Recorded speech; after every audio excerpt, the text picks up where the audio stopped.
আসসালামু আলাইকুম। আমার সাদ বাবা ফ্রি টাইমে ওই ছবি আঁকে। এর মধ্যে স্মৃতিসৌধ, শহীদ মিনার, গ্রামের দৃশ্যগুলি সে নিজে নিজে এগুলি সে টিভিতে ইউটিউব থেকে দেখে দেখে নিজে নিজে করেছে। একেবারে বলা যায় সে কারো কাছেই শিখে নেয় এক ইউটিউব ছাড়া। তারপরও তার ছবিগুলো আমার খুবই ভালো লাগে। অনেক সময় তার ছবিগুলো আমি ফেসবুক পেজে, ইউটিউবে পোস্ট করি।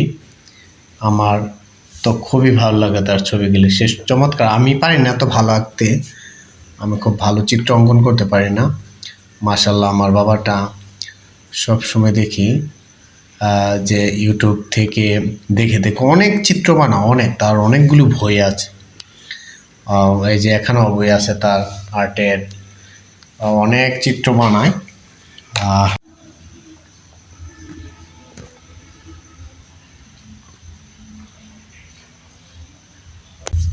এটা কি বানাচ্ছ বলো তো বাবা? স্মৃতিসৌধ।